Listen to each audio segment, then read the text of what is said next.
ओम श्री गणेशाय नमः। हर हर महादेव। श्री शिव की आराधना के लिए पार्वती जी की दुष्कर तपस्या। ब्रह्मा जी कहते हैं, देवेश्वर तुम्हारे चले जाने पर प्रफुल्लित हुई पार्वती ने महादेव जी को तपस्या से ही साध्य माना और तपस्या के लिए ही मन में निश्चय किया। तब उन्होंने अपनी सखी जया और विजया के द्वारा पिता हिमाचल और माता मैना के आज्ञा मांगी।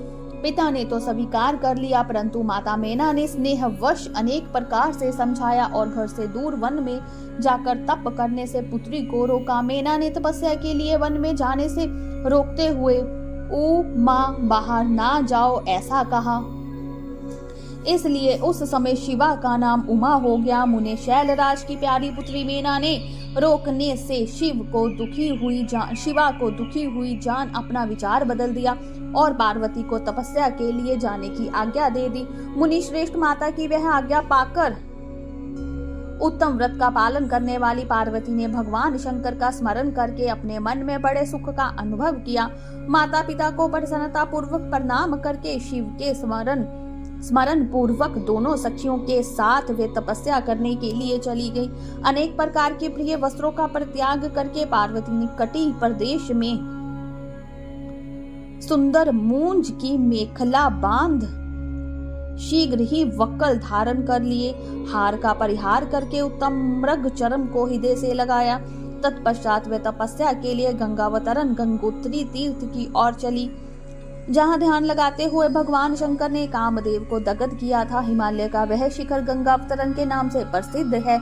वहीं परम उत्तम श्रगति तीर्थ में पार्वती ने तपस्या प्रारंभ की। गौरी के तप करने से उसका नाम गौरी शिखर नाम से हो गया। मुने शिवा ने अपने तप की परीक्षा के लिए वहां बहुत से सुंदर एवं पवित्र वृक्ष लगाए जो फल देने वाले थे। सुंदरी पार्वती ने पहले भूमि शुद्ध करके वहां एक देवी का निर्माण किया। तदनंतर ऐसी तपस्या आरंभ की जो मुनियों के लिए भी दुष्कर थी। वे मन सहित संपूर्ण इंद्रियों को शीघ्र ही काबू में कर उस वेदी पर उच्च कोटि की तपस्या करने लगी। ग्रीष्म ऋतु में अपने चारों ओर दिन रात आग जलाए रख कर वे बीच में बैठती और निरंतर पंचाक्षर मंत्र का जप करती रहती थी। वर्षा ऋतु में वेदी पर स्थिर आसन में बैठकर अथवा किसी पत्थर की चट्टान पर ही आसन लगाकर वे निरंतर वर्षा की जलधारा से भीगती रहती थी। शीतकाल में निराहार रहकर भगवान शंकर के भजन में तत्पर हो वे सदा शीतल जल के भीतर खड़ी रहती तथा रात भर बर्फ की चट्टानों पर बैठा करती थी। इस प्रकार तप करती हुई पंचाक्षर मंत्र के जप में संलग्न हो शिव का ध्यान रखती।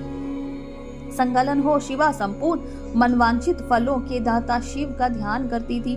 प्रतिदिन अवकाश मिलने पर वे सखियों के साथ अपने लगाए हुए वृक्षों को प्रसन्नता पूर्वक सींचती और वहां पधारे हुए अतिथि का आतिथ्य सत्कार भी किया करती थी। शुद्ध चित्त वाली पार्वती ने प्रचंड आंधी, कड़ाके की सर्दी, अनेक प्रकार की वर्षा तथा दूसरे धूप का भी सेवन किया। उनके ऊपर वहां नाना प्रकार के दुख आए, परंतु उन्होंने उन सब को कुछ नहीं गिना। मुने वे केवल शिव में मन लगाकर वहां सुदृढ़ भाव से खड़ी या बैठी रहती थी। उनका पहला वर्ष फलाहार में बीता और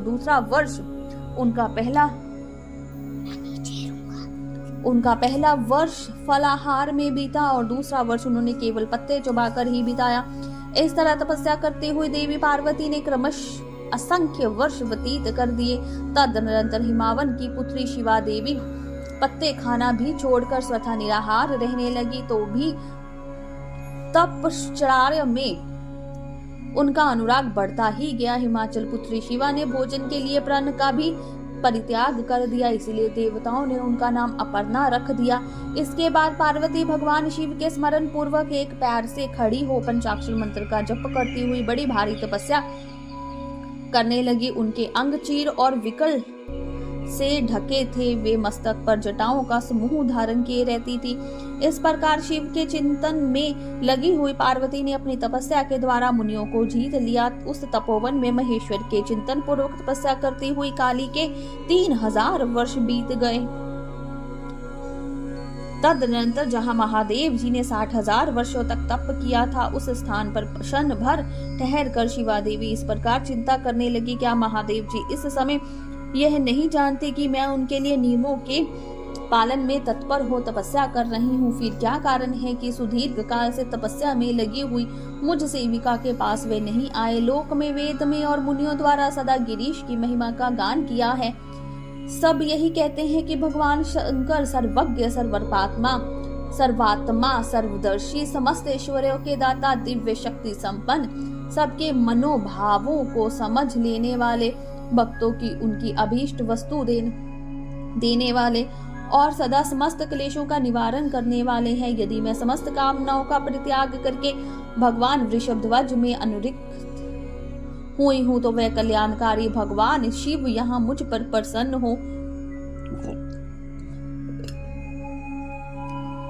यदि मैंने नारद तंत्रोक्त पंचाक्षर पंचाक्षर मंत्र का सदा उत्तम भक्ति भाव से विधि पूर्वक जप किया है तो भगवान शंकर मुझ पर प्रसन्न हो। यदि मैं सर्वेश्वर शिव की भक्ति से युक्त एवं निर्विकार हूँ तो शिव शंकर मुझ पर अत्यंत प्रसन्न हो। इस तरह नित्य चिंतन करती हुई जटा वकल धारिणी निर्विकारा पार्वती मुंह नीचे किए सुदीर्घ काल तक तपस्या में लगी रही। उन्होंने ऐसी तपस्या की जो मुनियों के लिए भी दुष्कर थी। वहां उस तपस्या का स्मरण करके पुरुषों को बड़ा विस्मय हुआ। महेश्वर पार्वती की तपस्या का जो दूसरा प्रभाव पड़ा उसे भी इस समय सुनो। जगदम्बा पार्वती का वह महान तप परम आश्चर्यजनक था। जो स्वभावत एक दूसरे के विरोधी थे, ऐसे प्राणी भी उस आश्रम के पास जाकर उनकी तपस्या के प्रभाव से विरोध रहित हो जाते थे। सिंहों और गौओं आदि सदा राग आदि दोषों से संयुक्त रहने वाले पशु भी पार्वती के तप की महिमा से वहां परस्पर बाधा नहीं पहुंचाते थे।